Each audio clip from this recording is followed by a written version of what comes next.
Alléluia. Merci Jésus. Tu es digne d'être adoré, digne d'être exalté.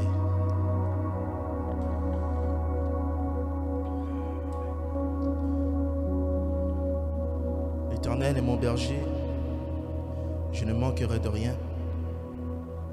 Il me fait reposer dans de verts pâturages. Il me dirige près des eaux paisibles. Il restaure mon âme. Il me conduit dans les sentiers de la justice à cause de son nom. Quand je marche dans la vallée de l'ombre de la mort, je ne crains aucun mal car tu es avec moi. Ta houlette et ton bâton me rassurent. Tu dresses devant moi une table en face de mes adversaires. Oui, le bonheur et la grâce m'accompagneront tous les jours de ma vie et j'habiterai dans la maison de l'Éternel jusqu'à la fin de mes jours. Amen. Gloire au Père, gloire au Fils, gloire au Saint-Esprit de Dieu. Seigneur, je me présente devant toi en ce midi pour te remercier de m'avoir réveillé ce matin, pour te remercier de m'avoir béni encore avec une autre journée, Seigneur éternel. Je te donne toute la gloire, Jésus, parce que tu es saint. Tu es digne d'être adoré, tu es digne d'être loué. Je ne serais pas ici si ce n'était pas pour toi. Je te donne toute ma vie, Seigneur éternel. Je te remercie pour ta bonté, je te remercie pour ta miséricorde, je te remercie pour ta grâce, Seigneur Jésus. En ce midi, je remets chaque personne qui nous regarde, chaque personne qui est avec nous sur l'espace de la Bible, que tu puisses envoyer de la paix dans notre cœur, que tu puisses envoyer l'amour dans notre cœur, Jésus. Que tu puisses nous protéger, que tu puisses rester avec nous en cette journée et nous guider en cette journée. Il y a beaucoup de gens qui sont à l'hôpital en ce moment. Il y a beaucoup de gens qui ne se sont même pas réveillés ce matin. Mais nous sommes là. Ce n'est pas parce que nous sommes bons ou nous sommes meilleurs, mais c'est par ta grâce. Merci pour ta grâce, Jésus. Merci pour ta grâce, Seigneur éternel. Nous prions que tu puisses envoyer la guérison pour ceux qui sont malades, une solution pour ceux qui sont dans des problèmes, une joie dans le cœur de ceux qui sont tristes. Non pas à nous, mais à toi soit toute la gloire. Au nom de Jésus, nous te prions.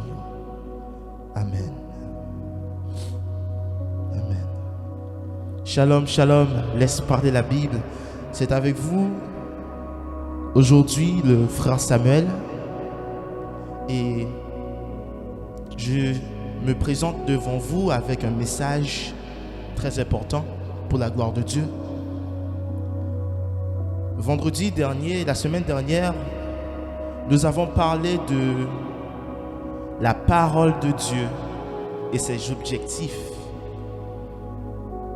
Mais aujourd'hui, nous allons parler, et comme vous voyez le titre de cette vidéo, comment grandir dans la parole de Dieu. Amen. Comment grandir dans la parole de Dieu. Donc c'est ça que nous allons parler ce midi. Bien-aimés, laisse parler la Bible. Nous devons grandir dans la parole de Dieu parce que c'est une nécessité pour la croissance, pour notre croissance spirituelle, et c'est une nécessité pour la fin des temps. Savoir comment grandir dans la parole de Dieu est essentiel. Donc aujourd'hui, bien-aimés, je vais citer un certain nombre d'activités qui sont indispensables à un chrétien pour grandir dans la parole de Dieu. Parce que un homme qui ne grandit pas dans la parole de Dieu est un homme qui ne peut pas grandir dans sa communion avec Dieu. Les deux vont ensemble, car Dieu est sa parole. Donc, comprendre comment grandir dans la parole de Dieu vous aidera également à grandir dans votre communion avec Dieu. Amen. Donc, la première activité nécessaire pour vous aider à grandir dans la parole de Dieu, c'est la méditation de la parole de Dieu. Est-ce que vous pouvez dire ça avec moi? La méditation de la parole de Dieu. Amen. Donc, nous lisons dans le livre de Josué, chapitre 1, verset 8, ça dit que ce livre de la loi ne s'éloigne point de ta bouche. Médite-le jour et nuit pour agir fidèlement selon tout ce qui est écrit. Car c'est alors que tu auras du succès dans tes entreprises. C'est alors que tu réussiras, parole du Seigneur. Donc, la méditation est essentielle pour grandir dans la parole de Dieu. Sans la méditation, nous ne pouvons pas grandir. Sans la méditation de la parole de Dieu, nous ne pouvons pas réussir notre vie chrétienne. Et vous pouvez demander, qu'est-ce que c'est la méditation? La méditation, c'est contempler la parole de Dieu. La méditation de la parole de Dieu, amen, c'est de contempler la parole de Dieu. Méditer, c'est interroger la parole de Dieu afin de comprendre, afin d'en tirer profit et bénéfice. Amen. Donc, il faut méditer la parole de Dieu pour comprendre la parole de Dieu. Deuxième activité importante, très importante, pour grandir dans la parole de Dieu, c'est que vous devez étudier la parole de Dieu. Mais on vient de dire que on doit méditer la parole de Dieu. Et maintenant, il faut qu'on étudie la parole de Dieu. Oui, il y a une différence. Il faut savoir, bien-aimé, qu'il y a une différence entre méditer la parole de Dieu et étudier la parole de Dieu. Dans le livre de Esdras, on va regarder, chapitre 7, verset 10, ça dit « Car Esdras avait appliqué son cœur à étudier et à mettre en pratique la loi de l'Éternel et à enseigner au milieu d'Israël les lois et les ordonnances. » Ça dit car Esdras avait appliqué son cœur à étudier. Étudier la parole de Dieu, c'est apprendre la parole de Dieu. Bien-aimés, combien de chrétiens aujourd'hui qui n'ont pas le temps ou qui n'ont pas de moment personnel d'études avec des chapitres, des commentateurs bibliques, des dictionnaires bibliques? Il est important d'étudier la parole de Dieu. Il est important d'étudier la parole de Dieu. L'étude de la parole de Dieu te permet de décortiquer, ça veut dire d'analyser à fond la parole de Dieu. Donc, étudier la parole de Dieu nous aide à grandir dans la parole de Dieu. La troisième activité nécessaire pour grandir dans la parole de Dieu, et celui-là c'est très important, c'est vous devez lire la parole de Dieu. Donc, 1 Timothée, on va regarder, dans le livre de 1 Timothée chapitre 4, verset 3, ça dit « Jusqu'à ce que je vienne, applique-toi à la lecture, à l'exhortation, à l'enseignement. » Donc, tu as dit, applique-toi à la lecture. Amen. Donc, vous devez lire la parole. Lire la parole chaque soir avant de dormir. Lire la parole le matin avant de se lever. Il est important de lire la parole. Par exemple, il y a beaucoup de chrétiens qui ont la Bible sur leur téléphone. Ou bien, sur leur bureau, ils ont une Bible. Il est important de lire la parole de Dieu partout. Partout où vous êtes. Il faut la lire. En lisant la parole de Dieu, vous la familiarisez. Et la parole est transmise à votre esprit. Et cette parole qui est transmise à votre esprit par la vie qui est dans la parole grandit en votre esprit et vous permet d'avoir la capacité spirituelle. Donc, il faut lire la parole de Dieu. C'est très important. La quatrième activité nécessaire pour grandir dans la parole de Dieu, c'est la mémorisation de la parole de Dieu.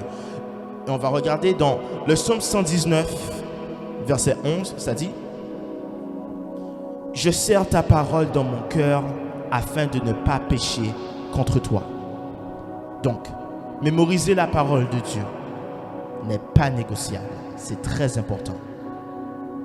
Il est important parce que vous allez vous retrouver dans une situation où vous n'aurez pas le temps d'aller prendre votre Bible pour prendre le chapitre pour lire.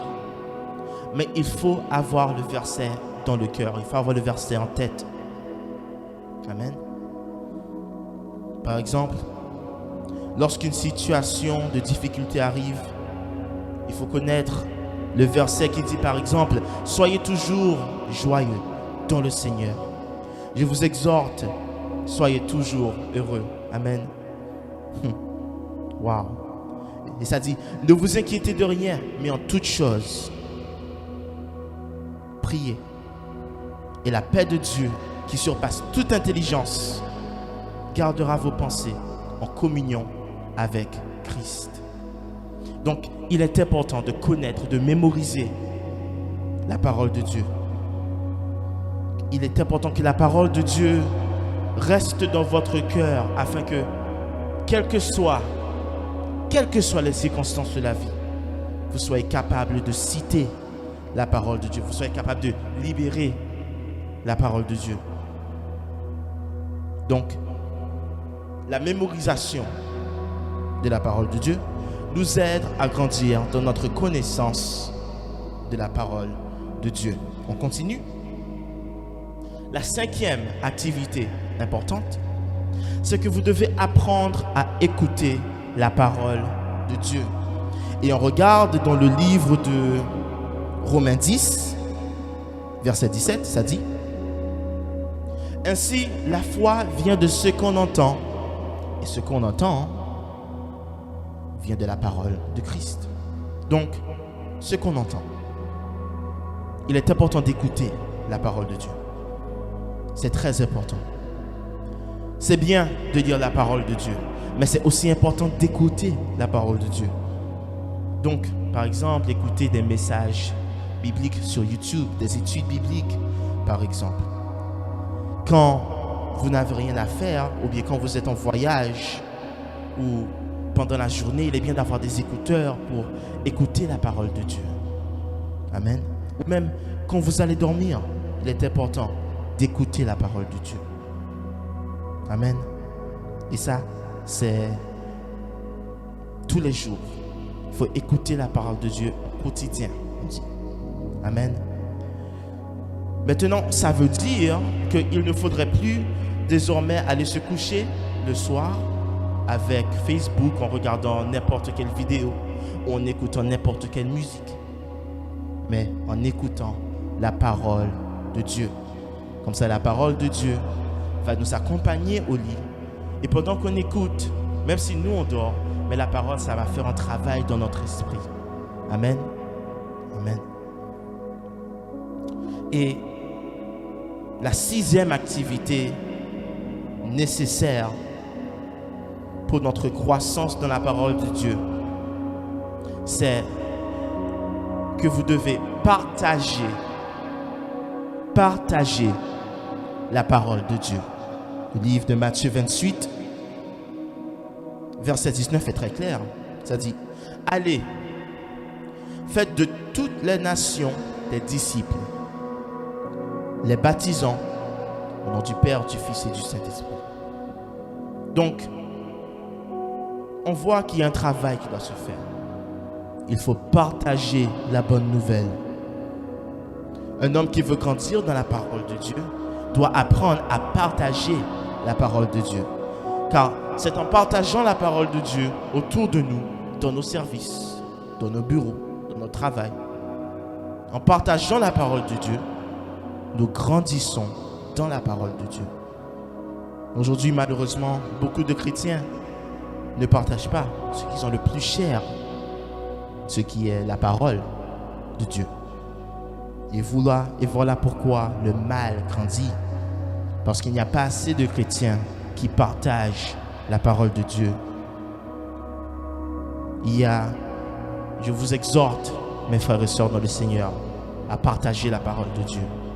Il y a sûrement quelqu'un que tu connais, ton voisin ou quelqu'un à côté de toi qui ne connaît pas Jésus. Partage la parole de Dieu avec lui. Amen. Tu verras la gloire de Dieu.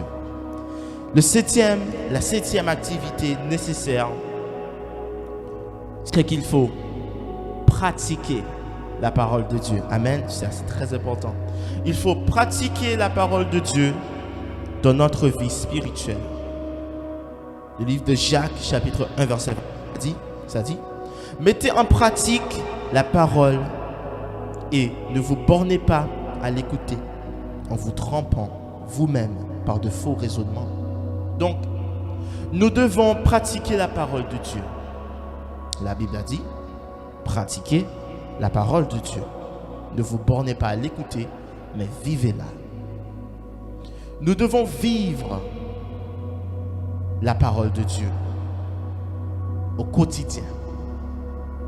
Nous ne devons plus être des chrétiens qui ont la parole de Dieu dans la tête seulement, mais nous devons la vivre. Nous devons vivre la parole de Dieu. Donc, si nous vivons de la parole de Dieu, ça devient la parole de Dieu, la parole exprimée, la parole vécue. Voilà ce qui fera la différence. Et en le faisant, vous verrez la gloire de Dieu. Et, bien-aimés, ces 7 choses vous aideront à grandir dans votre capacité et à croître dans la parole de Dieu. Ces 7 choses vous aideront à grandir dans votre capacité à croître dans la parole. Et vous serez forts en Jésus. Amen. Donc, mes frères et sœurs, je vous exhorte à grandir dans la parole de Dieu. On a dit grandir dans la parole de Dieu. Et je vais faire une conclusion. Grandir dans la parole de Dieu, c'est méditer, étudier, lire, écouter, mémoriser, pratiquer et partager la parole de Dieu. Donc, nous allons prier en ce moment et nous allons demander à Dieu de faire que nous puissions méditer sa parole, de faire que nous puissions écouter sa parole, lire sa parole, étudier sa parole, mémoriser, pratiquer et partager sa parole. Amen. C'est quelque chose de très important parce que comme on a dit, si nous ne pouvons pas grandir dans la parole de Dieu, nous ne pouvons pas grandir notre communion avec Dieu. Parce que Dieu, le livre de Jean, chapitre 1, verset 1, nous fait comprendre que au commencement était la parole, et la parole était avec Dieu, et la parole est Dieu. Amen. Donc nous allons prier en ce moment. Gloire au Père, gloire au Fils, gloire au Saint-Esprit de Dieu. Seigneur éternel, je me présente devant toi ce midi pour te remercier pour ce message, pour te remercier pour ce qui a été dit aujourd'hui. Je te demande, Seigneur éternel, que tu puisses bénir chacun d'entre nous et chaque personne qui a entendu ce message, pour pas que ce message ça rentre dans une oreille après ça sort dans l'autre, mais que nous puissions mettre cette parole en pratique dans notre vie, Seigneur éternel. Que nous puissions méditer ta parole. Le livre de Psaume dit: heureux l'homme qui ne s'assied pas en compagnie des moqueurs, mais qui médite la parole jour et nuit. Nous voulons méditer ta parole. David a dit dans le psaume 119: je garde ta parole dans mon cœur afin que je ne puisse pas pécher contre toi. Que nous puissions méditer ta parole, étudier ta parole, lire ta parole, écouter ta parole, partager, pratiquer ta parole, vivre de ta parole. Tu as dit, Seigneur, que l'homme ne vivra pas de pain seulement, mais de la parole de Dieu. Nous voulons vivre de ta parole, Jésus. Amen. Fais que nous puissions vivre de ta parole. Que le matin, quand nous nous levons, nous vivons de ta parole. Pendant la journée, que nous vivons de ta parole. Même dans la nuit, que nous vivons de ta parole. David a dit, ta parole est une lampe à mes pieds. Que ta parole puisse nous guider, Jésus. Que ta parole puisse nous changer. Que ta parole puisse nous fortifier, nous purifier, nous sanctifier. Que ta parole, Jésus, puisse nous amener plus près de toi. Que ta parole puisse nous sauver. Tu es Dieu. Tu es le Dieu tout-puissant. Tu es le Dieu qui sait tout, qui connaît tout, qui voit tout. Amen. Donc Seigneur Jésus, je te demande de faire que nous puissions vivre de ta parole. Seigneur, je te remercie pour cette journée. Je te remercie pour chaque personne qui était là avec nous. Chaque personne qui a pris un moment pour venir te servir, pour venir t'adorer, pour venir passer un moment dans ta parole. Et pendant que nous allons continuer avec la journée, nous la remettons entre tes mains. Que cette journée soit pour chacun d'entre nous une journée de paix, de victoire, de bonheur. Toute gloire soit rendue à toi, Seigneur mon Dieu. Au nom de ton Fils Jésus-Christ, je te prie. Amen. Donc, c'est là que nous allons nous arrêter aujourd'hui. Peuple de Laisse parler la Bible, nous vous donnons rendez-vous ce soir pour le 29e jour. Rendez-vous ce soir pour le 29e jour de prière.